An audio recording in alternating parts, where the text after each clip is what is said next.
5 kilogramos por metro cuadrado. En la evaluación del tórax, el murmullo vesicular pasa bien en ambos campos pulmonares, no presenta ruidos agregados. En el examen cardiovascular hay ruidos cardíacos no presenta soplos y no presenta ingurgitación yugular. En la evaluación del abdomen no hay masas, no se presenta dolor y los ruidos hidroaéreos están presentes.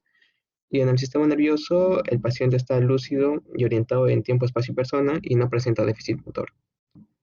Y dentro de los exámenes de laboratorio se observa colesterol total de 290 miligramos por decilitro, LDL colesterol de 170 miligramos por decilitro, HDL 28, triglicéridos de 350 y glicemia en ayunas de 122 miligramos por decilitro. Ya bueno, analizando este caso, primero,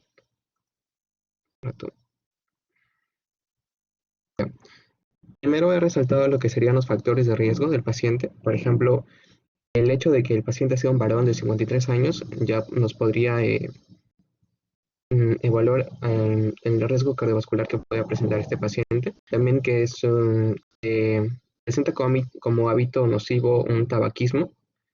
20 cigarrillos al día es bastante. Se puede decir que es un paciente fumador pesado.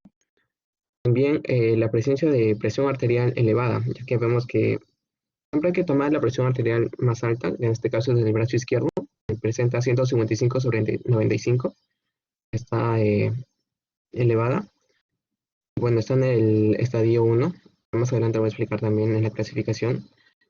También presenta como factores de riesgo el colesterol total aumentado, al igual que sus fracciones libres. Bueno, la fracción libre de LDL está sumamente aumentado, el HDL está disminuido y los triglicéridos también están aumentados. Y bueno, presenta una glicemia de 122, donde no se le podría diagnosticar como diabético en sí, sino como un paciente prediabético. Bueno, todos estos factores nos podrían conducir a tal vez evaluar su riesgo cardiovascular y la propia hipertensión también podría conllevar a futuras complicaciones que, bueno, voy a explicar más adelante. Ahora, respondiendo a las preguntas que están en el cuestionario, la primera sería... Muy bien. Entonces, como usted bien lo ha presentado, este paciente tiene la peculiaridad de que a él le dicen que vaya a la consulta, ¿no? O sea, no tiene síntomas. En un chequeo le encuentran que tiene sobrepeso, que tiene el nivel de colesterol alto, y le dicen pues que vaya con un cardiólogo, que le chequee sus exámenes, la glucosa y el azúcar también está un poco alterado. Y en la consulta se le encuentra la presión un poco alta, ¿no? Entonces es un paciente que tenemos que ver que es asintomático.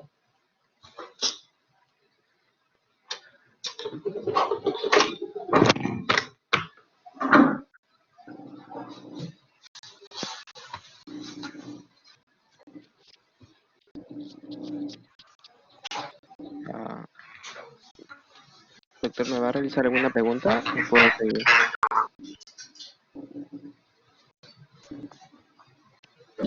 Hay problemas para que me escuchen, ¿no? No se me escucha bien, ¿no? Disculpa, no le escuché. No se escucha bien, ¿no? No lo puedo escuchar bien, doctor. Sí, pues con este dispositivo sí tengo No, un problema. Hoy día no lo puedo cambiar. Entonces voy a tratar de utilizar un micrófono, pero a ver un ratito.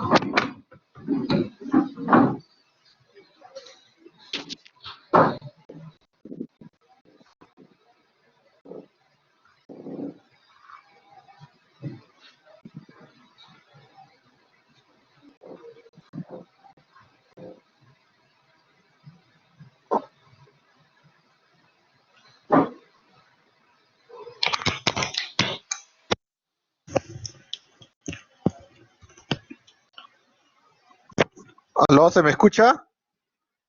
Sí, doctor, ahora sí, mucho mejor. ¿Se escucha mejor? Sí. Ya. Muy bien. Entonces, antes de que continúe, doctor, lo que le quería mencionar es que este es un paciente muy frecuentemente vamos a encontrar. El paciente va a la consulta con la indicación de que lo chequee porque está con ciertos factores de riesgo, como usted lo ha mencionado, ¿no? El sobrepeso, fuma y además le encuentran colesterol alto, una glicemia de ayuno un poco elevada, ¿no? Y circunstancialmente se le encuentra en el consultorio que tiene la presión arterial elevada, ¿no? Entonces es un paciente que prácticamente estamos en la obligación de definir el diagnóstico de hipertensión por primera vez, ¿no? Entonces, este caso clínico primero es un paciente asintomático en quien recién uno le encuentra la presión arterial elevada. Muy bien, continúe, doctor. Ya vamos a ver las preguntas, ¿no? Sí, doctor. Y bueno, para responder la primera pregunta que es, ¿cómo se hace el diagnóstico de hipertensión arterial? Bueno, primero hay que tener en cuenta que el diagnóstico de hipertensión arterial no se da en una primera evaluación o en una sola evaluación, sino que esta debe de realizarse 2 o 3 veces más. Acá vemos que como primera pauta es tomar 3 veces la presión arterial en consulta separado por 1 a 2 minutos. Y también debe descartarse la primera medición y debería sacarse el promedio de las dos siguientes, teniendo así ya un promedio el cual nos podría ver si está elevado o no. Si en caso de la presión arterial se encuentra elevada, entonces debería acudir a consulta el paciente al menos 2 veces más durante las siguientes semanas o durante el siguiente mes. Y bueno, el diagnóstico de hipertensión arterial se da ya con una evaluación constante de la presión elevada mayor a 140/90 milímetros de mercurio en 2 o 3 evaluaciones. También se puede diagnosticar hipertensión arterial con lo que sería el mapa. Bueno, el mapa sería el monitoreo ambulatorio de la presión arterial, en el cual se va a evaluar al paciente, bueno, se van a evaluar las presiones arteriales del paciente durante 24 horas y si es que el promedio sale mayor a de 130/80 milímetros de mercurio, se puede diagnosticar de hipertensión arterial. Otro método sería el AMPA, que sería la automedida de la presión arterial en el domicilio, en donde lo recomendable es que se mida durante 6 a 7 días, durante una semana completa. Y el promedio de todas las mediciones, eh, si es mayor de 135/85 milímetros de mercurio, entonces se puede diagnosticar también de hipertensión arterial. Bueno, acá encontré un esquema donde... A ver, antes de esto está muy bien. Entonces, ¿cómo hacemos el diagnóstico de presión arterial? Primero hay que tomar la presión arterial. O sea, hay que saber la técnica. ¿Cómo es la técnica, doctor? A ver, ¿lo tiene que tomar parado, sentado, echado? Cuéntenos cómo es la técnica. ¿Cómo se debe tomar la presión arterial cuando el paciente llega a la consulta? ¿Qué condiciones debemos considerar? Sí, justo acá tengo una diapositiva donde te Ahí puedo está, responder. eso es preciso. Ya, a ver, explíquelo, doctor. Vamos. Sí, está bien. Bueno, primero, para tomar la presión arterial, hay que tener en cuenta que el paciente debe estar sentado eh, con el brazo en el cual se le va a medir la presión estirada también, descansando sobre una superficie al nivel del corazón, como se observa. El paciente tiene que estar en reposo durante al menos 5 minutos. Y cuando se va a tomar la presión arterial, bueno, el paciente debe estar ya descansado. Las piernas deben estar sobre el suelo, no deben estar cruzadas. También a la hora de medir la presión arterial, tanto el paciente como el doctor que está midiendo no deben de charlar, no deben de conversar. Eh, Otra pauta también es que el paciente, al menos 30 minutos antes de no debía consumir café, no debía consumir alcohol o de haber hecho ejercicio o tal vez de haber fumado. Eh, y bueno, cuando se toma la presión también hay que tener en cuenta el tamaño del manguito, ya que este debe de estar como que conforme al tamaño del antebrazo del paciente. También hay que remover las prendas que estén cubriendo el área donde se va a tomar la presión arterial. También hay que tener en cuenta que para tomar la presión arterial, primero debemos de saber hasta qué punto llevarlo. Es decir, al momento de realizar la medición, también debemos de palpar lo que sería el pulso radial. Esto nos va a ayudar ya que al momento en el que se perciba la ausencia de este pulso, entonces vamos a elevar 30 milímetros de mercurio más. En el momento de elevarlo a 30 milímetros de mercurio más, que por lo general es 160, se va a comenzar a desinsuflar 2 milímetros de mercurio por segundo. Y así poco a poco, para escuchar los ruidos de Kortkopf, que el primer ruido se escucha y va a ser la presión arterial sistólica, y el último ruido que se escuche va a ser la presión arterial diastólica. Y así se va a tomar la presión arterial. Y también la presión arterial debe tomarse en ambos brazos y deberían de tomarse al menos dos presiones arteriales de cada brazo y al final sacar un promedio. Y siempre tener en cuenta que el que se va a tomar como referencia va a ser la presión arterial más elevada. Muy bien. Una cosa que faltó usted en el gráfico es que la espalda debe estar recostada, o sea, debe de ser un asiento con respaldar, ¿no? Que no debería ser un banquito, digamos, debería ser con respaldar. Porque ya hemos hecho, bueno, no sé si lo habrán hecho en la clase, pero ya esto ya está medido, ¿no? Si el paciente cruza las piernas, si el brazo está más elevado, si no hay un respaldar para la espalda, ¿no es cierto? Todas esas cosas van a hacer que se eleve la presión arterial, ¿no? Algunos milímetros de mercurio, ¿no? Otra cosa importante, la primera vez que ustedes tomen la presión arterial, tome en los dos brazos y usted apunte en la historia clínica en los dos brazos que como está la presión. Obviamente si están iguales no hay problema, si son un poco diferentes uno debe definir tirar la presión arterial del lado que uno encuentra más alto, ¿no? En este caso, el paciente tenía en el brazo derecho 150,90 y en el brazo izquierdo 155,95. Entonces, para los fines de diagnóstico y clasificación en estadios de la hipertensión arterial se considera 155,95. Ahora, cuando la diferencia es más de 20 milímetros de un brazo a otro, pues hay que considerar alguna patología, ¿no?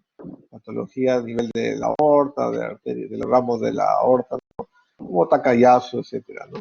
A veces uno toma la presión, está bien en un lado, no se da cuenta que en el otro lado no hay presión, no hay pulso y tiene una arteritis de Takayasu ese paciente, ¿no? Entonces se nos puede escapar esos diagnósticos, ¿no? Otra cosa importante, van a encontrar, por ejemplo, pacientes, mujeres que han sido mastectomizadas, ¿no? Por un cáncer de mama y les va a decir, doctor, yo el brazo derecho no me lo toque porque a mí me sacaron los ganglios y todo eso. Entonces usted tiene que explicarle que ella no está manca del brazo derecho, que lo puede utilizar, ¿no es cierto? Y que la precaución sí debe ser para no ponerse vías por ahí, vías endovenosas, aplicarse digamos, vacunas, etcétera, de ese brazo porque hay menos defensa, ¿no? Pero el insuflar el manguito unos segundos no le va a causar ningún daño. Entonces usted le explica pues a la paciente, ¿no? Que sí le puede tomar la presión, ¿no? Y ahí después define ya cuál es su presión arterial, ¿no? Entonces, hay que hacer varias medidas, sacar un promedio, ¿no es cierto? Y continúe, doctora, a ver la siguiente transparencia. Sí, bueno, O ya, siga, está bien. ya. Bueno, ahora la pregunta es explicar la técnica de medición de la presión arterial MAPA y monitoreo domiciliario de la presión arterial. Y también de mencionar sus valores. Eh, la presión arterial se puede medir tanto en consultorio como también ambulatoriamente o en el domicilio. Y cualquiera de estas tres puede diagnosticar hipertensión arterial. Y bueno, por ejemplo, en lo que se refiere al MAPA, va a ser monitoreo ambulatorio de la presión arterial. Este se va a colocar un dispositivo el cual va a permitir evaluar la presión arterial del paciente durante las 24 horas. Y bueno, se va a sacar un promedio y este va a ser la presión arterial final. Y bueno, este dispositivo va a registrar la presión arterial a intervalos de 15 a 30 minutos y también va a brindar lo que sería promedios de presión arterial tanto en el día, diurno, nocturno y global en las 24 horas. En cambio, el AMPA, que va a ser la automedida de la presión arterial en el domicilio, va a ser un promedio de las lecturas de la presión arterial durante al menos una semana. eh, y bueno, estas lecturas van a ser tanto en la mañana como en la noche y deben de tomarse dos mediciones en cada sesión de medición con 1 o 2 minutos de diferencia. Y bueno, Cada una van a tener sus valores, los cuales están acá. Por ejemplo, vemos que en el caso del mapa va a tener, por ejemplo, los valores diurnos para diagnosticar hipertensión arterial van a ser mayor de 135 sistólica y mayor de 85 diastólica. En el caso de diurno sería mayor o igual de 120 sistólica y mayor o igual de 70 diastólica. El global durante las 24 horas sería el promedio, que debería ser mayor de 130 sistólica y mayor o igual que 80 en la diastólica. Y en lo que se refiere al AMPA, sus valores de corte van a ser mayor de 135 sistólica y mayor o igual de 85 la diastólica. Bueno, esos van a ser los valores para poder diagnosticar hipertensión arterial tanto en el mapa como en el AMPA.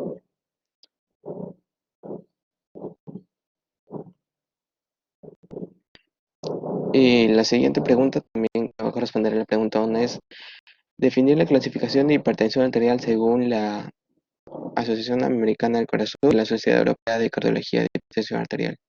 Bueno, ambas van a tener sus guías. Por ejemplo, acá vemos la guía del 2018 de la Asociación de Cardiología, el Colegio Americano de Cardiología y de la Asociación del Corazón Americano. Acá van a decir que la presión arterial normal va a ser menor de 120 milímetros de mercurio sistólica y menor de 80 en la diastólica. Una presión arterial elevada, porque aún no es hipertensión, va a rondar de 120 a 129 la sistólica y menor a 80 la diastólica. Y para ya considerar hipertensión van a plantear dos estadios. El primer estadio va a ser de 130 a 139 la sistólica y de 80 a 89 la diastólica. Y en el segundo estadio, mayor o igual a 140 la sistólica y mayor o igual que 90 la diastólica. Bueno, esto va a corresponder a la Asociación Americana del Corazón y en cambio a la Sociedad Europea de Cardiología va a definir la hipertensión en tres estadios y uno más que va a ser la hipertensión sistólica aislada. Por ejemplo, acá vemos que para que se considere ya hipertensión de primer grado va a tener que ser de 140 a 159 la sistólica y de 90 a 99 la diastólica. Hipertensión de segundo grado de 160 a 179 la sistólica y de 100 a 109 la diastólica. Hipertensión de grado 3, mayor o igual que 180 la sistólica y mayor. Acá plantean uno más que no plantea el americano, en el cual es la hipertensión sistólica aislada, que mayormente se da en pacientes ya ancianos. Esta se mide con mayor de 140, mayor o igual que 140 la sistólica y menor que 90 la diastólica. Y bueno, así se van a definir las hipertensiones en las distintas guías, tanto la americana como la europea. Muy bien, entonces vemos algunas diferencias entre la clasificación europea y la norteamericana, la de Estados Unidos, que son las principales que consideramos, ¿no? Los europeos siempre han considerado tres estadios, 1, 2 y 3, ¿no? Inclusive ponen una categoría más de la hipertensión arterial sistólica aislada, ¿no? Como es la del anciano. En cambio, los americanos siempre han considerado estadio 1 y estadio 2, solamente dos estadios, ¿no? Todas las otras también consideran siempre un nivel normal y un normal alto, ¿no? Que no llega a ser hipertensión, pero algunos le dicen prehipertensión, ¿no? Ahora, en el 2018 pues hubo una especie de pequeño sismo cardiológico en el sentido de que siempre se considera la hipertensión arterial a partir de 140 de sistólica con 90 de diastólica. Sin embargo, los americanos en su guía del 2018 consideraron, ¿no? Cambiaron eso y bajaron el umbral, de tal manera que ahora ya hipertensión estadio 1 era 130 con 80, mayor o igual, ¿no? Hoy estadio era 140 con 90. De tal manera que con esos nuevos parámetros y límites, pues uno iba a tener más hipertenso, ¿no? Entonces ya, bueno, yo daba esta clase también a veces, no sé si de repente podemos discutirlo en la práctica, ¿no? Hay mucho más hipertensos diagnosticados pues con con esta clasificación, ¿no? A diferencia de los europeos que han mantenido pues el, el número de 140-90 como diagnóstico de hipertensión, ¿no? ¿Tiene alguna implicancia para el tratamiento? No mucho, en realidad. Lo que sí sirve es para actuar los americanos para actuar de forma un poco más de prevención primaria, de evitar las complicaciones y ser más agresivo pues en la modificación de los estilos de vida, ¿no? Siga, doctor. Ya. Bueno, ahora pasando a la pregunta 2, nos preguntan, ¿no? ¿Cuál es el enfoque inicial o evaluación de un paciente con diagnóstico de hipertensión arterial? Bueno, para esto encontré este gráfico en la guía europea, en el cual antes de evaluar el enfoque de la hipertensión, nos también ayuda para evaluar las mediciones de la tensión arterial en pacientes con presión arterial óptima o normales. Por ejemplo, en lo que respecta a la presión arterial óptima, es menor de 120/80, se nos indica que se debe de repetir la medida de la presión arterial al menos cada 5 años. En cambio, 109/80-84, se repite también la medida de la presión arterial al menos cada 3 años. Y cuando ya se encuentra una presión arterial normal alta, se puede considerar una hipertensión enmascarada. Y para confirmar o descartar este posible hipertensión, se utiliza lo que sería el AMPA o el MAPA. Y se debería de repetir la presión arterial, la medición de esta, al menos, cada año, ¿no? Anualmente. Y ya hablando de la hipertensión arterial, sí, es de mayor o igual de 140/90.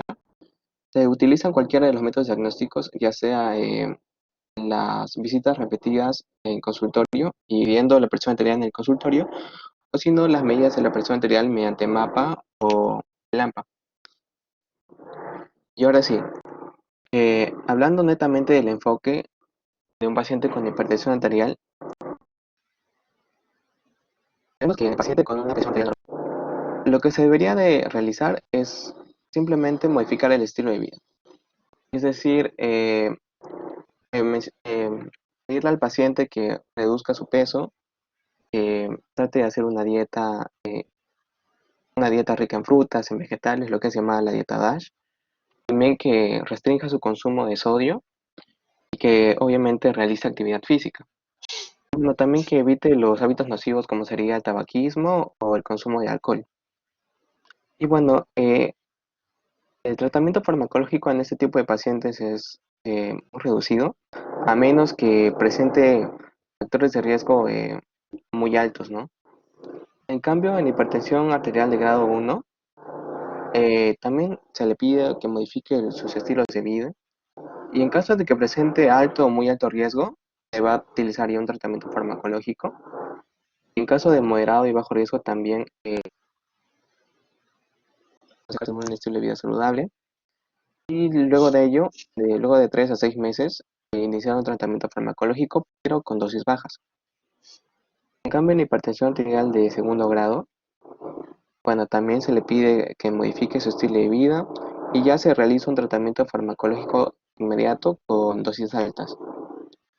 Y por último, en la evaluación de la hipertensión arterial de tercer grado, bueno, también se le pide que modifique su estilo de vida y acá ya se realiza un tratamiento farmacológico mucho más agresivo, una triple terapia. Bueno, más adelante también lo van a explicar.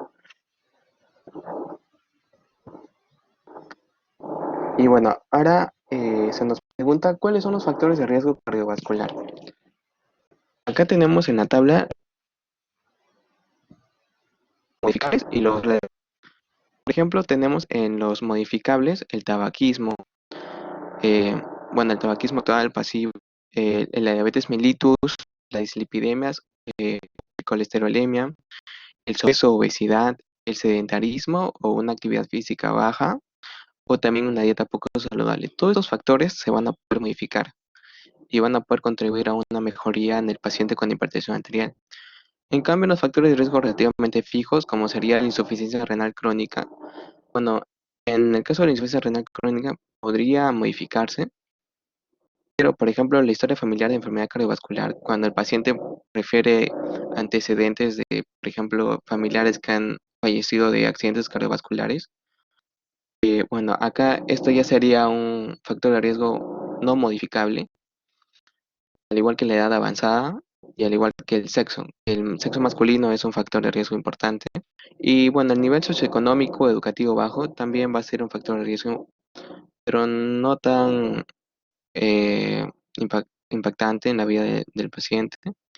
La apnea obstructiva del sueño también, y el estrés psicosocial. Un paciente que sufre continuamente de estrés, que su sistema adrenérgico está activado constantemente, bueno, va a contribuir al desarrollo de hipertensión arterial.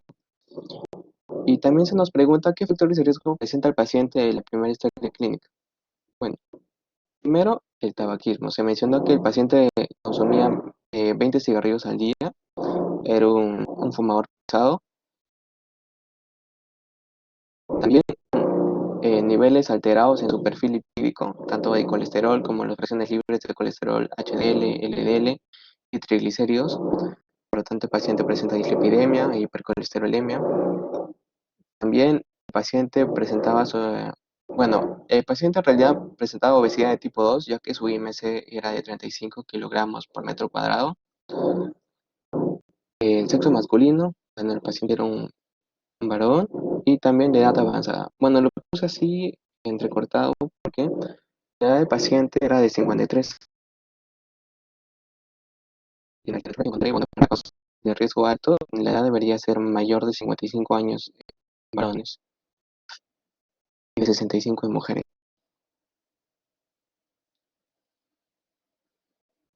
Ahora la tercera pregunta, que es, ¿qué órganos blancos pueden ser afectados por la hipertensión arterial?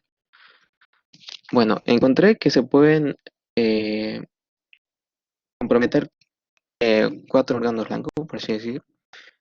Primero, ocular, luego el sistema nervioso central, la retina, por último, los riñones. Por ejemplo, en repercusiones cardiovasculares, al presentar el paciente hipertensión arterial, pues, bueno, el aumentar el grosor va a disminuir y también la distensibilidad de la propia arteria o del vaso afectado. Y bueno, esto puede condicionar a largo plazo, ya cuando la hipertensión es de larga data, aneurismas de la aorta o también disecciones de la aorta, como también enfermedades arteriales periféricas. Y otro efecto de la hipertensión arterial en el corazón sería que este va a aumentar la postcarga, es decir,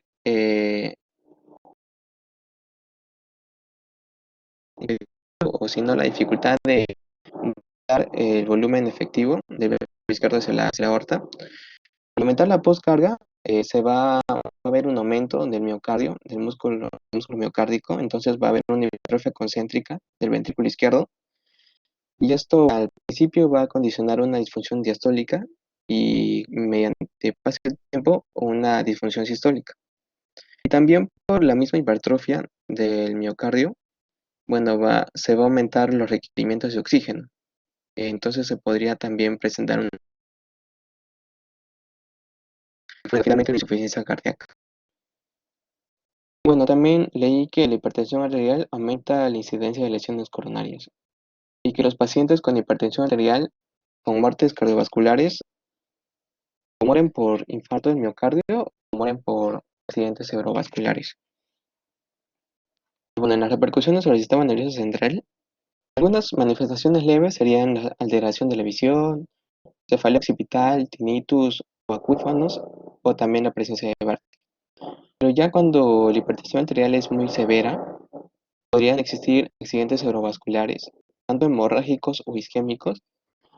Hemorrágicos porque tal vez el paciente desarrolló un aneurisma cerebral y este se rompió, o isquémico porque sabemos que la hipertensión arterial favorece lo que sería la formación de aterosclerosis y tal vez esta se depositó en alguna arteria cerebral y produjo un evento isquémico. También la encefalopatía hipertensiva, eh, esta se manifiesta como deterioro del nivel de conciencia, como presencia de convulsiones, edema de papila e hipertensión endocrinal. también es una manifestación grave de la hipertensión arterial a nivel sistema nervioso central. En las repercusiones sobre la retina, bueno, eh, hay una clasificación de Keith Wagner Berkel que estadifica la retinopatía hipertensiva en 4 grados. La primera sería el estrechamiento y esclerosis arteriolar. La segunda, cruces arteriovenosos. La tercera, exudado y hemorragias. Y como el estadio final o más grave, el edema de papila. Y también van a existir repercusiones a nivel renal. Y una condición que es muy frecuente en los pacientes con hipertensión arterial y repercusión renal es la nefroangiosclerosis. También puede presentar displasia fibromuscular y arteriosclerosis y estenosis ateromatosa de la arteria renal. Y bueno, finalmente una insuficiencia renal crónica.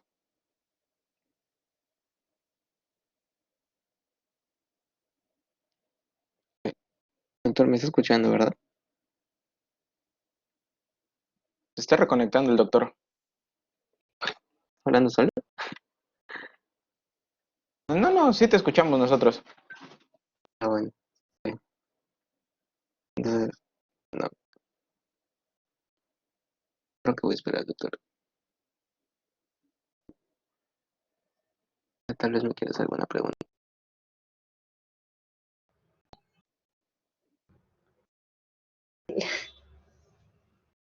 Sí, normal. Ya, bueno. Ya. Pero igual me avisan, porfa, si es que se conecta el doctor. El doc se fue.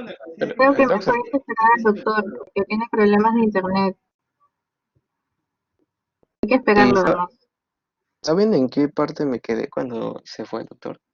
se ha ido recién, o sea, recién se Recién, ha o sea, tenido los problemas. terminaste y se estaba reconectando. Ah, está bien. Bueno, hay que esperarle entonces. Está bien, mano, porque de tu expo voy a hablar yo.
Doctor, ¿me escucha?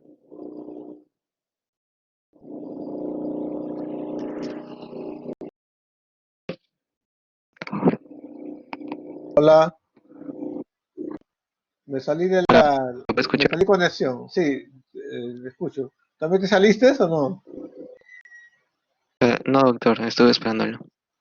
Ah, ya, ya. Sí, pues pucha, perdí la señal otra vez. Un problema esto. Ya, Sí, continúa no, nomás, no, doctor, continúa. ya está bien, doctor. Y bueno, me quedé acá en la cuarta pregunta.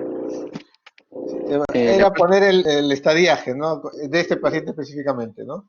Ya. sí. Bueno, nos pregunta, ¿en qué estado se encuentra el paciente? Según el séptimo reporte del Conjunto Americano de Hipertensión Arterial, según las guías americanas del 2018 y también según la Sociedad Europea de Cardiología.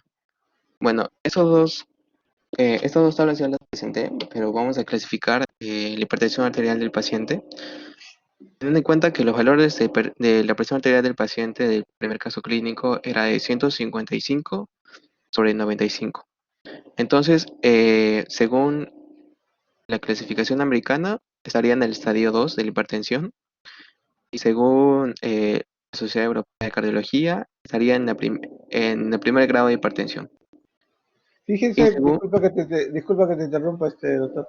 Fíjense que cuando vemos en los estadios 1, 2, o grado 1, 2, 3, este, eh, viene la sistólica o diastólica. O sea, basta que una de ellas esté en el nivel correspondiente para considerarlo ya. O sea, digamos, si el paciente, por ejemplo, hubiera tenido 145,85, ya el hecho de tener 145 hace pues que uno tenga ya sea estadio 2 en la clasificación del 2018, ¿no?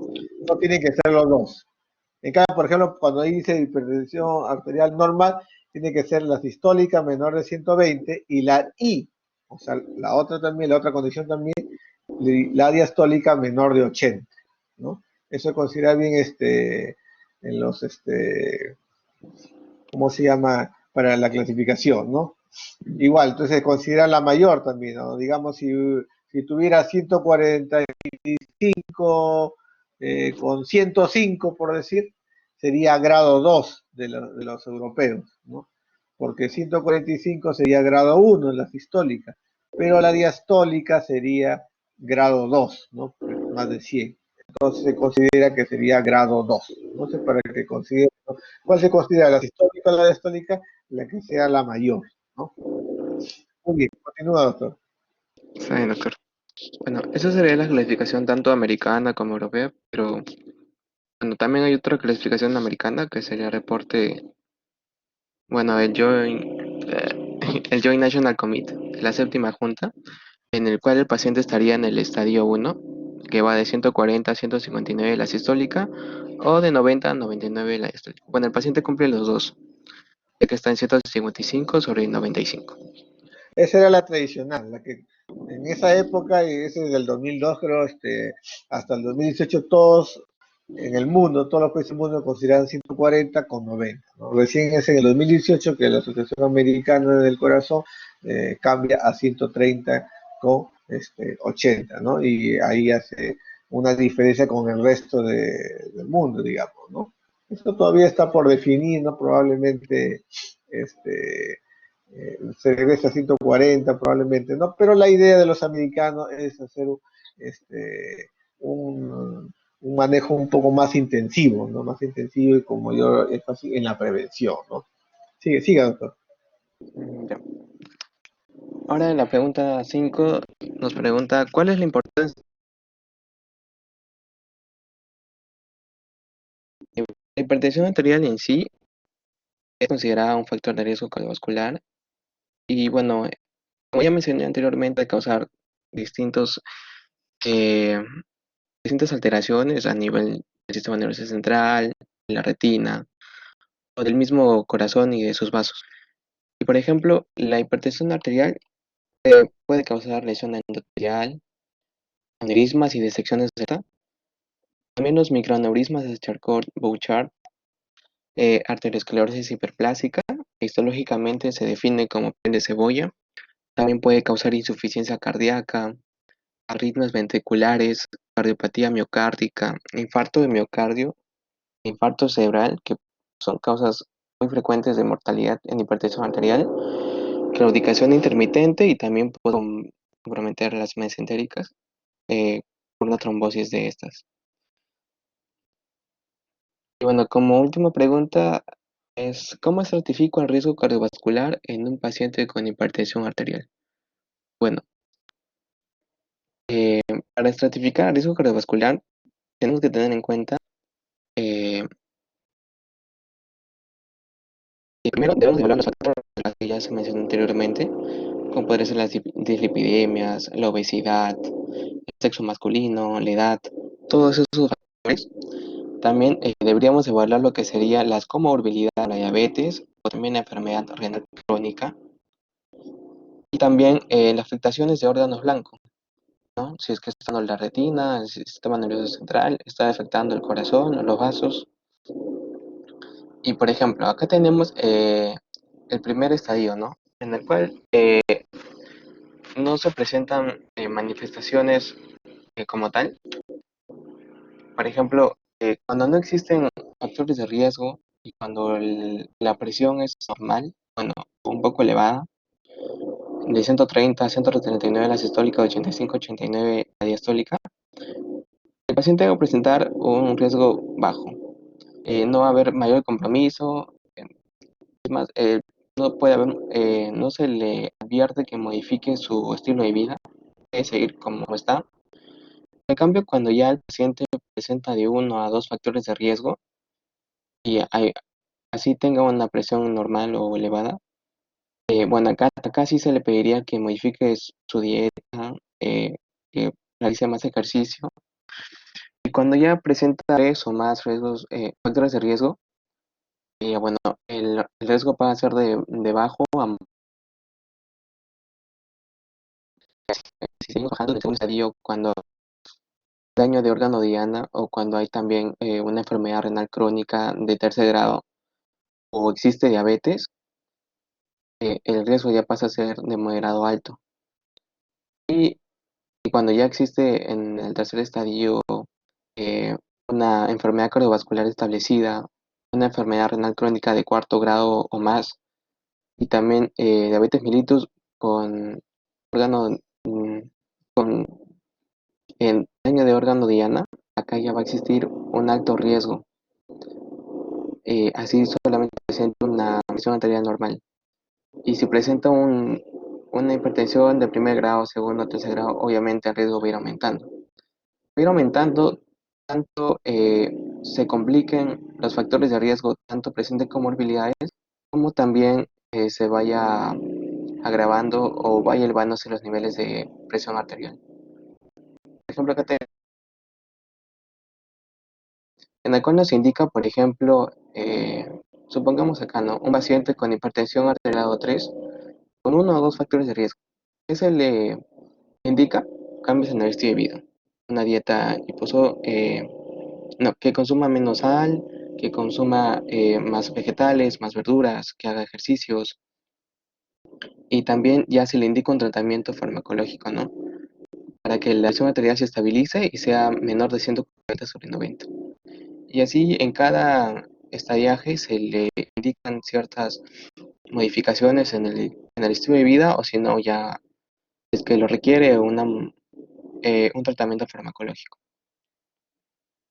Muy bien. Este cuadro y el anterior es muy importante, no tanto para que memoricen los numeritos, los estadiajes, todo eso, pero lo que es importante de un paciente hipertenso es no solamente el número de la presión arterial.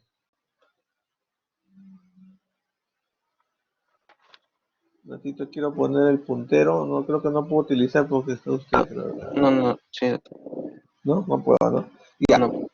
ya, entonces, no solo interesa el que tenga 160 o 180 sistólica o 145, sino además interesa, y por eso es que evaluamos eso, el número de factores de riesgo cardiovasculares asociados y también la presencia o no de daño de órgano blanco. O sea, si hay retinopatía, si hay ya glomerulopatía hipertensiva, si hay hipertrofia ventricular, etcétera, etcétera. De tal manera que, como lo muestra acá el cuadro, yo puedo tener una hipertensión grado 1, o sea, una presión arterial 145/85, el grado 1, ¿no es cierto? Sin embargo, si ya tuvo un infarto, o sea, ya tuvo un daño de órgano blanco, o si es diabético, que es un equivalente coronario, ¿no es cierto? Ya estaría en rojo, ¿no? Ya estaría en rojo y estaría en mucho mayor riesgo que un paciente de estadio 2, 160/70, pero sin factores de riesgo cardiovasculares o con un solo factor cardiovascular, sin daño de órgano blanco, sin equivalente coronario, sin ser diabético, etcétera, ¿no? Entonces, tenemos que ver siempre estas tres cosas. Cada vez que ustedes encuentran un hipertenso, está bien, el numerito es importante, nos ayuda, obviamente, ser de estadio 3 es peor que ser de estadio 1, Pero inclusive mucho más importante que eso es buscar los otros factores de riesgo cardiovascular, ver la dislipidemia, ver si hay falla renal, ver si cómo está, si fuma o no fuma, la glicemia, etcétera, etcétera, ¿no? Y buscar si no haya órganos afectados, ¿no? Ya lo dijo usted, ver el riñón, ver caróteo, o sea, cerebro, ver ventrículo, ver aorta, ver riñones, ¿no? Para ver si hay daño de órganos. Y con base a eso, yo lo pongo en verde, en amarillo, en naranjo, en rojo, y estratifico el riesgo con estas tres cosas y ya puedo ver la intensidad de mi tratamiento. Solamente estilos de vida o terapia triple, terapia cuádruple, terapia combinada, ¿no? Antihipertensiva. Es la última, doctor, te queda otra todavía. Sí, doctor, es la última pregunta. Y bueno, esta es mi... Puedes ir a la tercera transparencia, rapidito para avanzar, estamos atrasados, pero bueno, vamos. La tercera transparencia, una anterior, antes,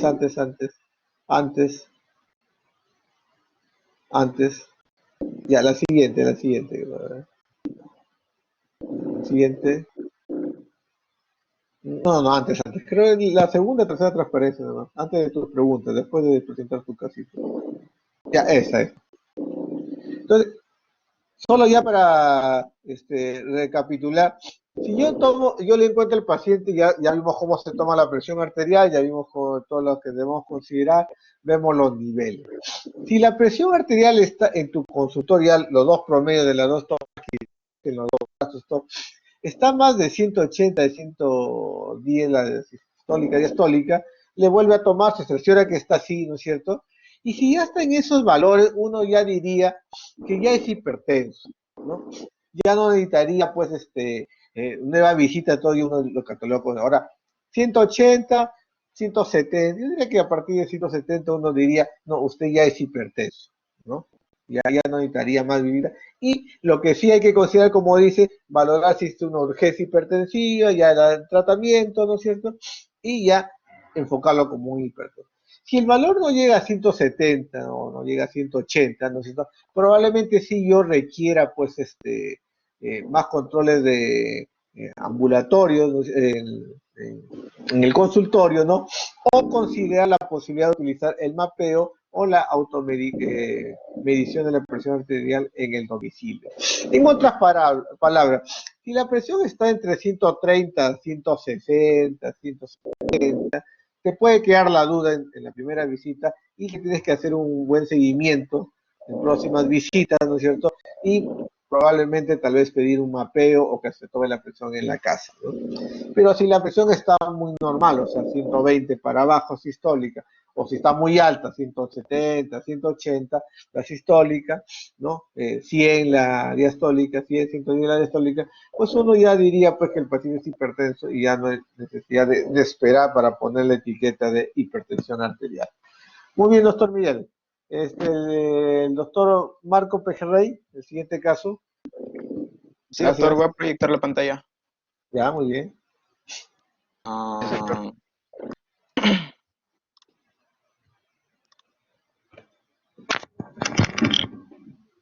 ¿Se ve? Hola. Sí, sí se ve. Se ve más. Ahora sí. Ya. Ya, bueno, a mí me tocó hablar sobre el caso clínico número 2. Para comenzar, estamos hablando de una paciente mujer de 66 años, procedente de Arequipa, antecedentes de hipertensión arterial y diabetes mellitus de 18 años de duración, y acude a la consulta por presentar leve cefalea occipital de 24 horas de evolución. El caso clínico también nos comenta de que la medicación de la paciente es enalapril, 10 miligramos cada 12 horas, glibenclamida, 5 miligramos una tableta antes del desayuno, y nos presenta los siguientes exámenes auxiliares, en donde tenemos una creatinina elevada de 2 miligramos por decilitro, hemoglobina de 15, presión arterial de 200 sobre 100, frecuencia cardíaca de 76 latidos por minuto y frecuencia respiratoria de 14 respiraciones por minuto. En cuanto al examen de tórax y pulmones, el murmullo vesicular pasa a ambos campos pulmonares, no hay ruidos agregados. En cardiovascular, los ruidos cardíacos rítmicos de buena intensidad, no hay soplos y tiene pulsos periféricos presentes simétricos.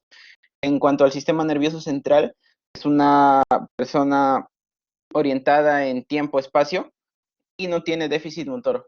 Voy a poner ya. Para comenzar, en cuanto a los datos de la paciente, resaltar el antecedente de hipertensión y diabetes mellitus de 18 años y que la paciente, el cuadro por el que está viniendo es un cuadro de cefalea de 24 horas, bueno, posiblemente una crisis hipertensiva, ¿no? Cuando vamos a ver a los exámenes auxiliares, la creatinina está elevada, lo que nos indica que hay compromiso renal, lo cual es de esperarse en un paciente con hipertensión y con diabetes. Muy posiblemente los glomérulos estén dañados, posiblemente haya una glomerulosclerosis diabética, compromiso también a nivel de la barrera de filtración glomerular, y por ende la creatinina en sangre se ha elevado. El cuadro que más resalta la atención aquí es la presión de 200 sobre 100. Esto es un caso de crisis hipertensiva, pero que a la paciente no le produce más que una cefalea occipital. Personalmente esperaría que tenga más manifestaciones, ¿no? Con una presión así. Y bueno, para empezar el caso, solamente tener en cuenta lo que he acotado. Sí, bueno, este caso entonces es diferente al anterior. Un paciente, una señora que ya es hipertensa crónica, diabética crónica. Entonces ya tenemos un paciente conocido que es hipertenso, con un factor de riesgo importante que es la diabetes mellitus, ¿no? Que ya nos hace ver que la diabetes es un equivalente coronario, ¿no? Es un factor de riesgo muy, muy importante y que vemos que ya tiene un daño de órgano blanco porque la creatinina está en 2.0, ¿no? Es una paciente que está en monoterapia, porque solamente toma enalapril para la presión y con un mal control de la presión. A pesar que la presión está alta, pues es oligosintomática. Uno hay que considerar si es una crisis hipertensiva o si su hipertensión que está muy mal controlada, ¿no es cierto? En todo caso, no es una emergencia hipertensiva, ¿no es cierto? Porque no tiene un daño de órgano blanco actual en este momento, ¿no es cierto? O sea, que se está afectando, ¿no? La creatinina de 2.0 probablemente pues sea algo ya crónico, ¿no es cierto? Ahora, si el cuadro persiste, uno le toma creatinina en 2-3 días y está subiendo 2.5, 2.8, 3, ahí sí estamos hablando de que el riñón se está afectando pues en forma aguda, ¿no? Entonces una paciente crónica, ¿no? Con un mal control con la monoterapia, ¿no? Entonces en esta paciente tenemos que, más que el problema diagnóstico, el problema de ella es un problema de manejo y de mejor tratamiento de la presión arterial. Ok, ¿continúo? Sí, continúe, doctor. Ok. La primera pregunta del caso es los beneficios de disminuir los niveles de hipertensión arterial. No voy a repetir el cuadro de las categorías porque ya lo mencionó Jean-Pierre. Así que vamos a mencionar que aquí la importancia radica en hacer el menor daño posible o tratar de preservar a los órganos dianas clásicos que se afectan en la hipertensión. He mencionado tres, lo que es el riñón, corazón, cerebro y lo que es el fondo de ojo en la retina. Comenzamos con el riñón. Como el cuadro de hipertensión arterial tiende a dañar a lo que es la microvasculatura, el glomérulo se va a ver afectado, ¿no? Ya mencionó mi compañero, en un proceso crónico puede haber una insuficiencia renal que va a tender a la cronicidad y que muy posiblemente, si es que no es tratado, el paciente va a terminar haciéndose diálisis. También tenemos que mencionar que dentro de otros órganos comprometidos está el corazón, con las arterias coronarias, los vasos pequeños que pueden llegar a romperse y producir una isquemia en la zona. Y al mismo tiempo, o bueno, la misma fisiopatología aplicada a lo que es los vasos de lo que es las meninges, ¿no? En el cerebro. Ahora, aquí hay que combinarlo inclusive, o viéndolo desde el lado de que la paciente es hipertensa, también se suma lo que es la diabetes, ¿no? O sea, un perfil metabólico que ya está alterado y por lo tanto puede favorecer la formación de placas de ateroma en las arterias que muchas veces pueden romperse y pueden obstaculizar vasos pequeños que pueden provocar isquemia, ¿no? Inclusive la rotura de estos mismos. Nuevamente, la misma fisiopatología de vasos pequeños aplicados a los vasos del fondo de ojo en la retina, donde pueden provocar visión borrosa, pueden provocar cegueras e inclusive pérdidas de la visión súbita. debido a las hemorragias, pues, ¿no? Y muchas veces esto de aquí también se va a ver en pacientes donde la hipertensión está más avanzada en lo que es la esclera, ¿no? La esclera va a notarse los vasitos dilatados e incluso algunos que empiezan a romperse y se llena de, bueno, se tiñe la esclera, ¿no? Del color rojo. Entonces, Doctor, pero eso no es esclera, eso es retina, ¿ah? En la no, retina es eso. claro, pero En en el- las manifestaciones también se da. Ya, porque este es un fondo de ojo para ver retina, ya que usted haga oftalmología, de repente les presento los dibujitos, pero ahí se ve pues todo lo que decía, ¿no? Están los exudados, ¿no es cierto? Los cruces arteriovenosos, ¿no? Pero ese es en retina, ¿no? En hacer un fondo de ojo, porque esclera es el blanco del ojo, el blanco de lo que nosotros vemos, eh, cuando miramos el rostro de alguien, ¿no? El blanco, nosotros vemos el blanco, que es la esclera, y el iris, ¿no? El iris y la pupila, ¿no? Ya, muy bien, digamos. Ya. Y bueno, viendo aquí el cuadro, vemos, bueno, corroboramos, ¿no? Que en la categorización de los americanos, la paciente está llegando con 200 de presión sistólica y bueno, su presión diastólica es de 100, ¿no? Pero aún así sigue siendo una crisis hipertensiva. La segunda pregunta del caso nos indica la importancia, bueno, si es importante la modificación del estilo de vida. En la exposición anterior, Jean-Pierre mencionó de que para cada clasificación de la hipertensión es necesario aplicar lo que es la dieta, ¿no?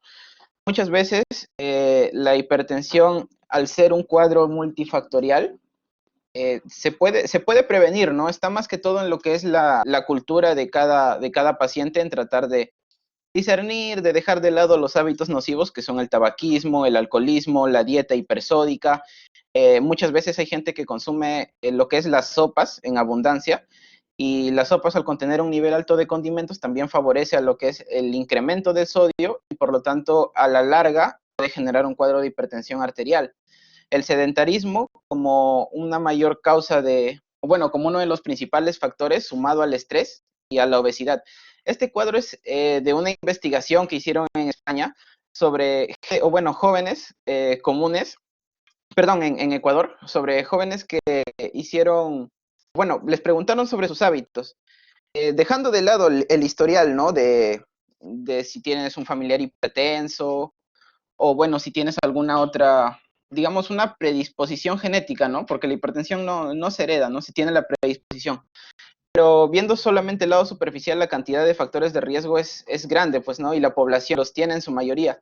Por lo tanto, eso explica que la hipertensión sea un cuadro tan prevalente.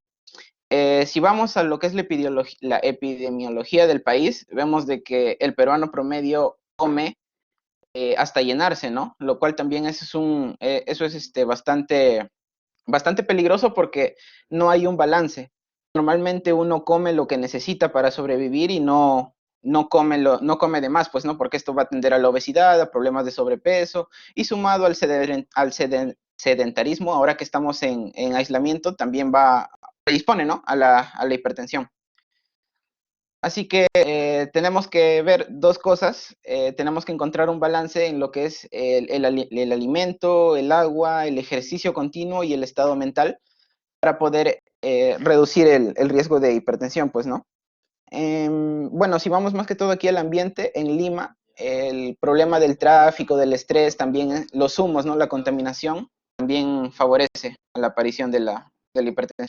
Así que para esta pregunta decimos que sí es importante la modificación del estilo de vida. En la siguiente pregunta vamos a meternos un poco a la farmacología en donde menciona los principales grupos de antihipertensivos, mecanismo de acción de cada y ejemplos, y también indicar las dosis. Ahora, mencionamos 5 grupos importantes para el manejo de la hipertensión arterial, en donde tenemos a los diuréticos, tenemos fármacos simpaticolíticos, tenemos bloqueadores de canales de calcio, antagonistas de la renina, angiotensina, aldosterona y fármacos vasodilatadores. Para comenzar, digamos que los diuréticos son un grupo amplio, ya los vamos a ver más adelante detalladamente, pero por ahora podemos decir de que tenemos tiacidas, diuréticos de alza y diuréticos ahorrador de potasio. Aquí mencionamos algunos, en negrita están digamos, los más conocidos. En cuanto a los simpaticolíticos, vamos a ver que el sistema nervioso simpático, vamos a tener receptores que son receptores alfa, receptores beta, y que a su vez se van a subdividir en alfa 1, alfa 2, beta 1, beta 2, pero la acción de los simpaticolíticos va a ser el bloqueo de estos receptores para que no ejerza su acción. En bloqueadores de canales de calcio, la misma fisiopatología, hay un receptor que es bloqueado por el fármaco. En antagonistas de renina-angiotensina vamos a tener los IECA y vamos a tener los fármacos que son bloqueadores del receptor de angiotensina 2. Y aquí, bueno, tenemos IECA conocidos, el captopril, el enalapril, y el bloqueador del receptor de angiotensina 2, el losartán, por ejemplo. Y vamos a tener otros fármacos vasodilatadores que más que todo se van a tratar para crisis hipertensivas en donde no vamos a, o bueno, en donde tenemos que bajar la presión de manera inmediata. Así que vamos a tener nitroprusiato, esmolol, vamos a tener fenoldopam, entre otros. Bueno, haciendo más énfasis en el primer grupo, vamos a tener que los diuréticos, existen muchos diuréticos, diuréticos osmóticos, diuréticos ahorradores de potasio, y todos y cada uno de ellos van a actuar en un nivel diferente de la nefrona. Entonces vamos a tener primero la nefrona con el glomérulo, el túbulo contorneado proximal, el asa descendente de Henle, el asa ascendente gruesa de Henle, el túbulo contorneado distal. Y para efectos de hipertensión arterial nos van a interesar tres. Son los diuréticos de asa, que como su nombre lo dice, van a actuar en el asa de Henle, las tiazidas y los ahorradores de potasio, que más que todo van a actuar en el túbulo contorneado distal. Bueno, comencemos con los diuréticos de asa. Los diuréticos de asa son diuréticos potentes, ya que van a inhibir los intercambiadores de sodio y agua. Bueno, el sodio y el agua vienen juntos, pues no, así que al inhibir esta bomba no se va a reabsorber sodio, por consiguiente el agua también se queda y permanecen en el túbulis y terminan siendo expulsados. Lo bueno de los diuréticos de asa son diuréticos que puedes aumentar la dosis y conforme van aumentando la dosis el efecto diurético va a ser mayor. Así que esta es una ventaja de estos diuréticos. Después tenemos túbulo contorneado distal, los diuréticos tiazidas, en donde van a disminuir la absorción de cloruro de sodio. Van a inhibir a un transportador de cloro-sodio tipo SYMPORT y por lo tanto estos canales van a estar en el túbulo contorneado distal. Por lo tanto solamente se afecta esta zona y no se afecta el asa de Henle. Es por eso que las tiazidas tienen un efecto diurético menor que los diuréticos de asa. Y finalmente vamos a tener los diuréticos ahorradores de potasio, que bloquean canales epiteliales de sodio. Por lo tanto, evita la eliminación de hidrógeno potasio y a su vez es un antagonista competitivo de la aldosterona. Y al ser un antagonista competitivo de la aldosterona, va a evitar que se sintetice una proteína. Y estas proteínas, al ser mediadores, las proteínas mediadoras que actúan sobre los canales van a anular su función, pues no, si están inhibidas, y por lo tanto no hay intercambio entre sodio y potasio. Por lo tanto, el potasio se queda y es por eso que el grupo farmacológico se llama ahorradores de potasio. Bueno, estos son los diuréticos que más conocemos. En los diuréticos de asa el más común es la furosemida. En las tiazidas tenemos la hidroclorotiazida, tenemos la indapamida, metalosona, y en ahorradores de potasio el más conocido es la nolactona. El otro grupo que tenemos son los simpaticolíticos. Tenemos que recordar la información del sistema nervioso simpático, en donde si el sistema nervioso simpático se va a haber aumento de lo que es la frecuencia cardíaca y va a tener mayor fuerza de contractibilidad, pues, ¿no? El corazón. Así que esto ¿qué va a hacer? Que aumente la sangre que es eyectada. Entonces, como mencioné antes, en el sistema nervioso simpático vamos a tener receptores alfa y vamos a tener receptores beta. Estos receptores van a estar distribuidos en todo el organismo, ¿no? Vamos a tener en el riñón, en el músculo, inclusive en los vasos, en el corazón. Y vamos a ver de que los receptores alfa y beta están estrechamente relacionados a lo que es la vasoconstricción. Si se estimulan, el vaso se hace más pequeño y por lo tanto se va a ejercer más presión, pues no, la presión arterial va a aumentar. Así que en los receptores alfa 1 y alfa 2, el alfa 1 es el que directamente está relacionado en los vasos. El alfa 2, bueno, va a estar presente en otros órganos, pues, ¿no? Inclusive en el páncreas. Y para efectos de este, ¿cómo se llama? De este caso clínico, este receptor alfa 2, de ser estimulado, inhibe la producción de insulina. En cuanto a los receptores beta, también vamos a tener beta 1, beta 2, y el más conocido de aquí del beta es el beta 1 que está en el corazón, en donde va a tener efecto inotrópico y cronotrópico positivo. Inotrópico quiere decir la fuerza o la capacidad que tiene un músculo para contraerse, así que si es enotrópico positivo, entonces se va a contraer con más fuerza, lo que va a aumentar la presión, pues. Mientras que el tipo 2 se encuentra en el músculo esquelético, en donde va a tener efecto también en sus arteriolas, bueno, en sus vasitos, que los va a dilatar.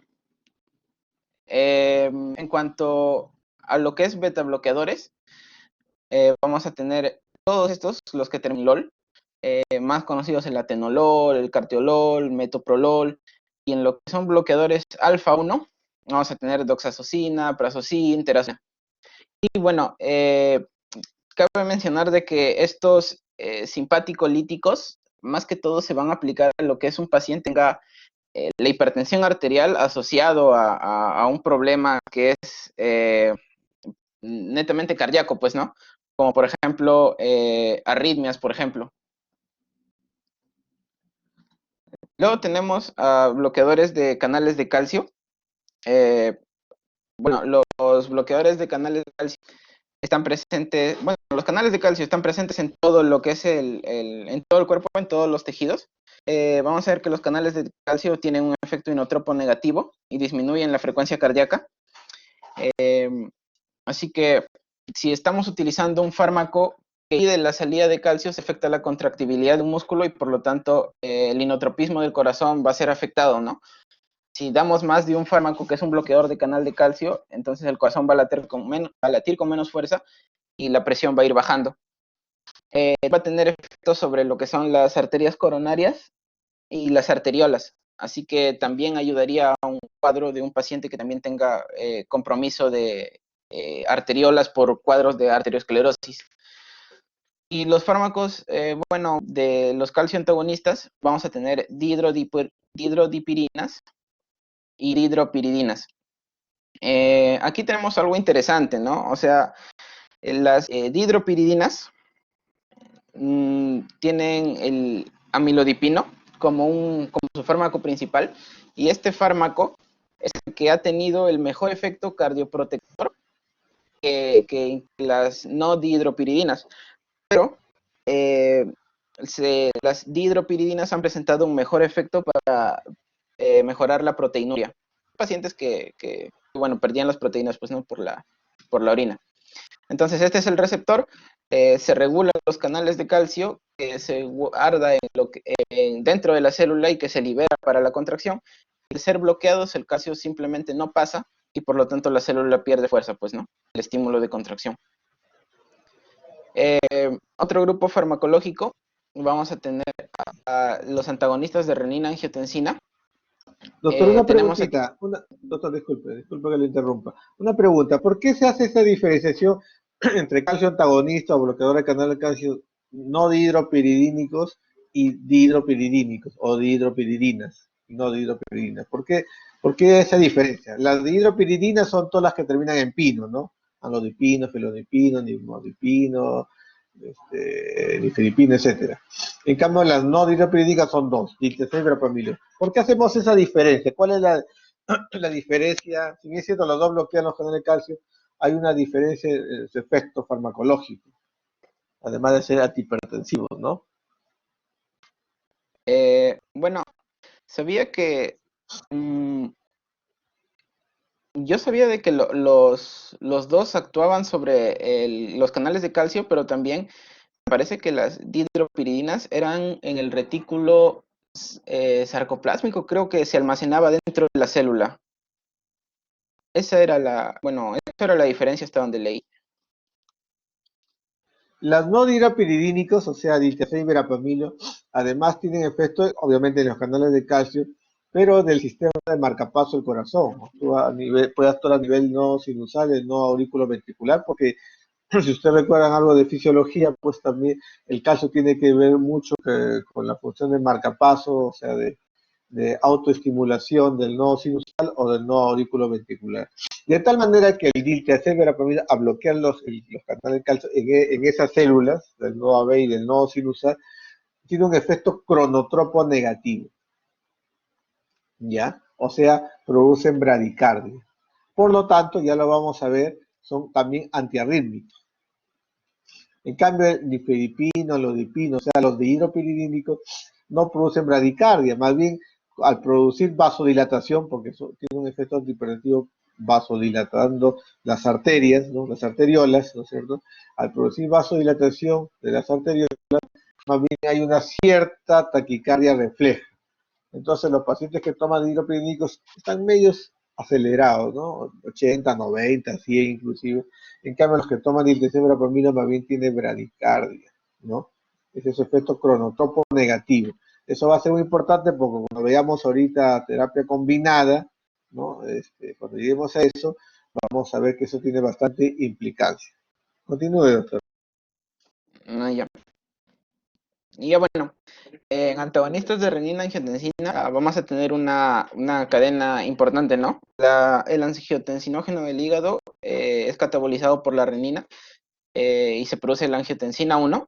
Aquí vamos a tener un fármaco que los va a inhibir, pero o sea, si seguimos aquí con el gráfico, va a pasar a la angiotensina 2, por encima convertidora de angiotensina, y luego va a ir a sus receptores de membrana, AT1 y AT2. El AT1, bueno, de activarse va a tener lo que es la retención de sodio, la reabsorción de fluidos a nivel de los túbulis, va a haber un aumento de la aldosterona, va a haber hipertrofia, aumento del volumen sanguíneo y va a tener vasoconstricción también.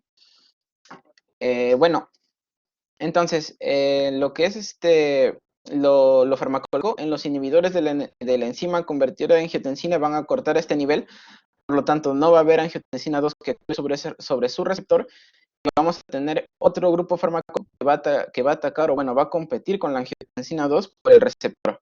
En ambos casos se va a inhibir este lado de la cadena, ¿no? Por lo tanto, no va a haber más fluidos sanguíneos, no va a haber más fluido, no va a aumentar la presión, y también lo que es a la larga no va a haber la hipertrofia cardíaca, ¿no? Entonces, vamos a tener que los YECA, que son los inhibidores de la enzima convertidora de angiotensina, que son estos de aquí, los que cortan a este nivel, que impiden que se haga la angiotensina 2, van a ser el benacepril, el captopril, el enalapril, y los ARA2, que son los que inhiben aquí a nivel del receptor, van a ser el candesartán, el prosartán, ibercentán, losartán. Tenemos que mencionar de que para la terapia de estos pacientes, o es necesario darles o un inhibidor de la ECA, un YECA, o un antagonista del receptor, ¿no? De la angiotensina 2. Pero no es necesario, o bueno, no se debe combinar los dos. Aunque leí un artículo que decía de que la combinación de ambos reducía la excreción de albúmina, ¿no? Pero aquí el problema de fondo, que es la hipertensión, o sea, se recomienda trabajar solamente con uno de ellos, no los dos juntos. Finalmente vamos a tener vasodilatadores, que aquí están compuestos derivados del nitrógeno, donde vamos a tener que estos van a ir directamente sobre las células epiteliales de los vasitos, y por lo tanto, al liberar compuestos nitrogenados, como el óxido nítrico, va a inducir a la vasodilatación, pues, ¿no? Y si ya hay vasodilatación, el diámetro del vaso aumenta, y por lo tanto la presión va a bajar. Dentro de ellos, conocidos, tenemos el nitroprusiato, tenemos el minoxidil, el diazóxido, que también son utilizados, ¿no? Como ya mencioné al inicio, para bajar una crisis hipertensiva, pues, ¿no? Y bueno, la siguiente pregunta mencionaba, o bueno, dice que se explique la comorbilidad del paciente, o bueno, si tiene influencia con la elección del fármaco antihipertensivo. Bueno, aquí menciona también indicaciones obligatorias y contraindicaciones, así que puse algunas contraindicaciones de cada grupo farmacológico. Así que tenemos que ver que en el caso de los diuréticos, las tiazidas están contraindicadas en un paciente con gota. Bueno, esta paciente no ha desarrollado gota y la gota es más prevalente en varones, así que puede ser una alternativa. En cuanto a los simpaticolíticos, tenemos que mencionar que los beta bloqueadores o alfa bloqueadores no son la primera opción para estos pacientes, ¿no? Porque tienen un perfil lipídico desfavorable.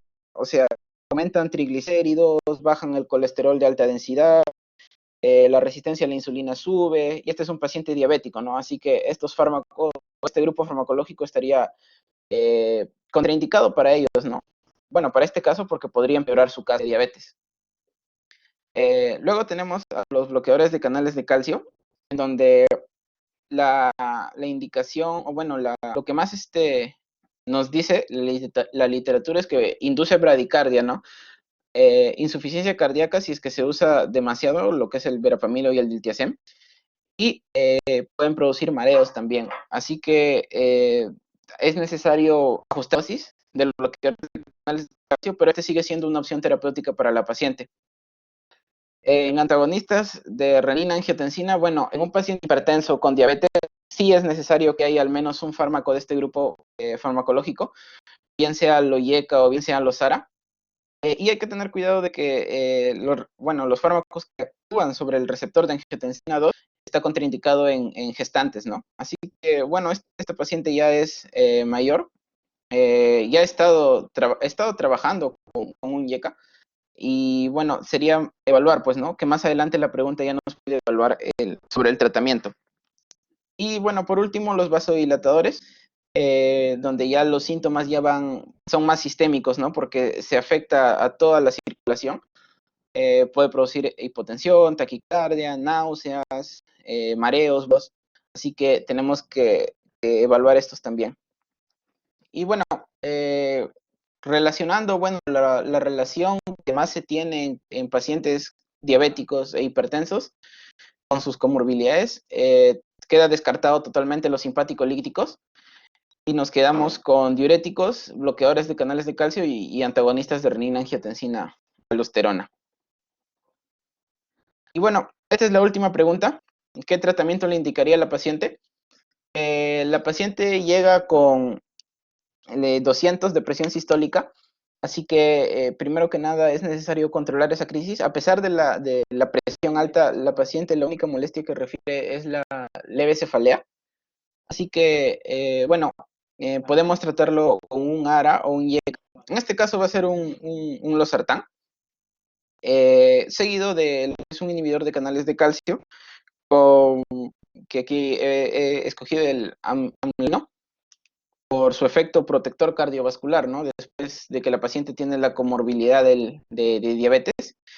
Y citarla a los chequeos seguidos para ver cómo va yendo la presión, porque si es que la presión no se controla o sigue siendo alta, ya sería también necesario evaluar la entrada de un diurético, pues, ¿no? Que en este caso sería hidroclorotiazida.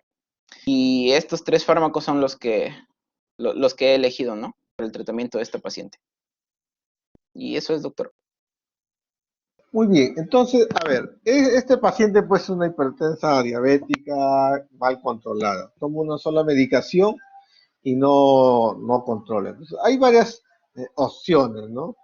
Uno es aumentar la dosis de enalapril, ¿no? Está tomando 10 miligramos cada 12 horas, me parece, y entonces uno puede tomar la dosis máxima, que es 20 miligramos cada 12 horas, a 40 miligramos en total, ¿no?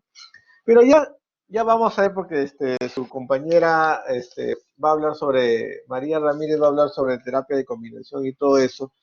Si ya tiene 200, pues lo más probable que esta paciente tiene que ir a terapia doble e inclusive a terapia triple, o sea, una terapia de combinación. Entonces, no se va a quedar solamente con enalapril. Usted tiene ahí la opción de al enalapril, que ya está tomando su dosis, y agregarle otra medicación, ¿no?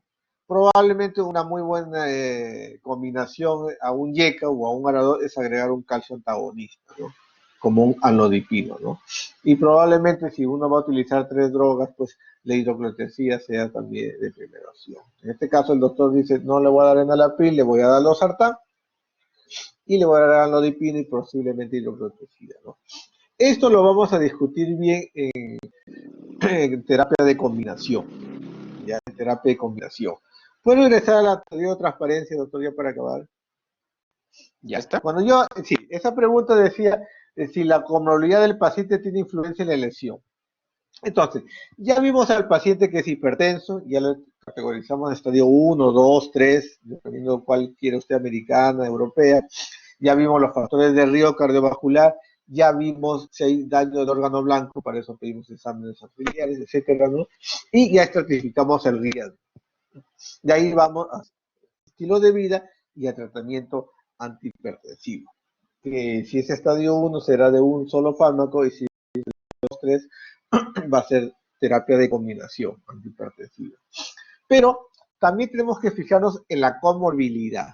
¿A qué se refiere comorbilidad? Hay que preguntar qué otras enfermedades tiene el paciente. Porque la comorbilidad, o sea, la otra enfermedad que tenga el paciente me va a ayudar para decir qué medicina es mejor o para decir qué medicina está contraindicada. Por ejemplo, si esta paciente hipertensa diabética fuera asmática, usted no le puede dar beta bloqueador, ¿no? O si le da beta bloqueador, le puede desencadenar un broncoespasmo. Si esta paciente es hipertensa, diabética y además sufre de gota, ¿no?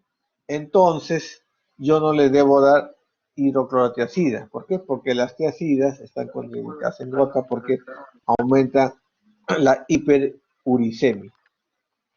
¿Quedó claro? Por el contrario, si el paciente es hipertenso, diabético y ha tenido un infarto, pues yo le tengo que dar un beta bloqueador. Si voy a utilizar un antihipertensivo, tengo que utilizar también un beta bloqueador. ¿Ya? Pero doctor, se salió reconectando. Ya, está bien.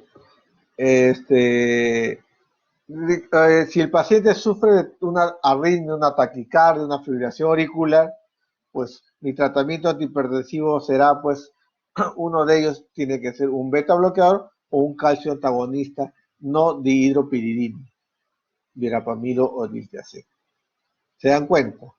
Entonces, saber yo qué otra enfermedad tiene el paciente me va a ayudar a qué? A ver qué antihipertensivo le debo dar y qué antihipertensivo no le debo dar. ¿Cuáles son los de primera línea? Los de primera línea son los diuréticos en general, las tiazidas, ¿no? Básicamente las tiazidas, la furosemiasis que tiene ICC y la espironolactona no es de primera línea. Los hormonas no es de primera línea. Entonces, ¿cuáles son de primera línea? Los diuréticos,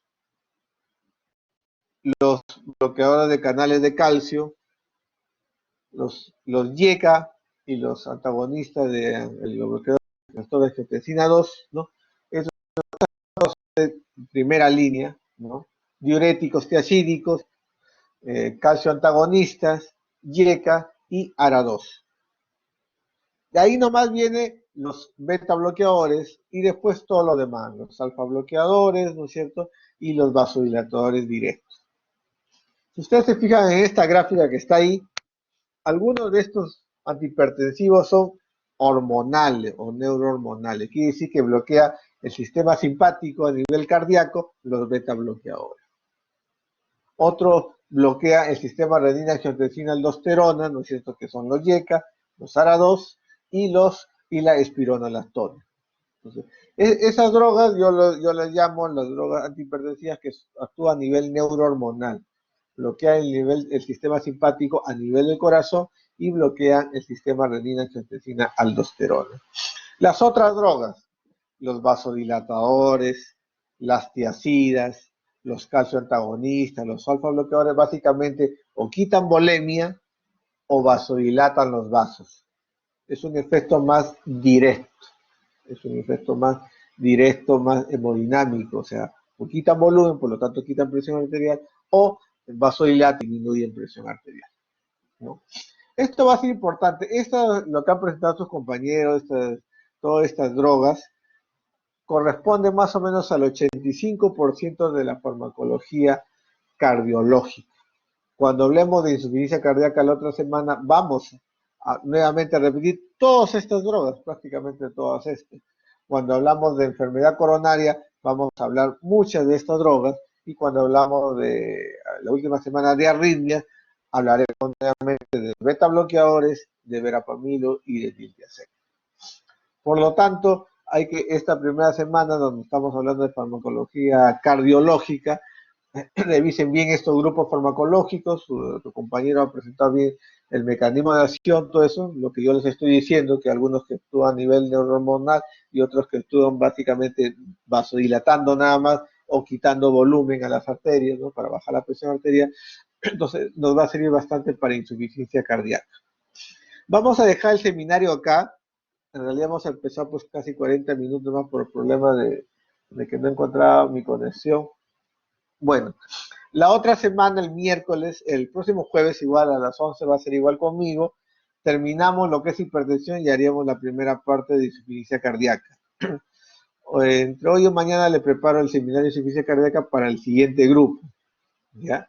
Traten de hacerlo así como lo han hecho ahora. La idea es que más o menos cada uno hable 10 minutos. La idea es que yo trate de no interrumpirlos muchos, ¿no? Yo le interrumpo si es que veo alguna cosita, para que ustedes, son 5 o 6 preguntas, entonces más o menos cada pregunta es 1 o 2 minutos, y de tal manera que de 10 minutos, máximo 15 minutos, debe presentar cada alumno, de tal manera que entre hora y media se cumpla con el seminario. Bueno, ya empezamos un poco retrasado, ¿no? La otra semana terminamos el de hipertensión arterial y iniciamos el de insuficiencia cardíaca. Mañana es conmigo, el grupo de práctica va a estar conmigo desde las 8, ¿no? De las 8.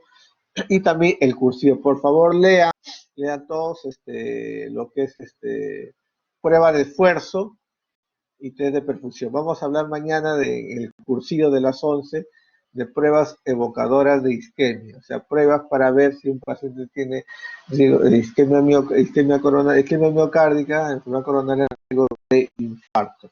Para eso quiero que revisen la fisiología del ejercicio, qué pasa en el ejercicio con la frecuencia cardíaca, qué pasa con el sistema simpático, qué pasa con la presión arterial sistólica, diastólica, qué pasa con la circulación durante el ejercicio en el cerebro, en la piel, en el riñón, en los músculos que están haciendo el ejercicio, en el corazón, ¿no? Para que ustedes entiendan cuál es la fisiopatología de la isquemia en el ejercicio y en qué se basa pues una prueba de esfuerzo, un test de perfusión. Ya, chicos, muy bien, muchas gracias. Hoy día les debo estar enviando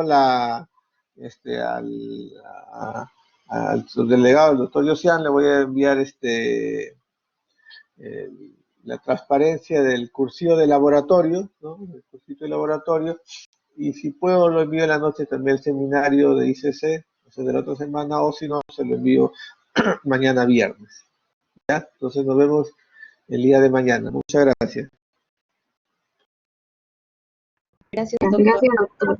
Hasta luego, gracias. Gracias, doctor. Hasta luego. Hasta luego, ¿no?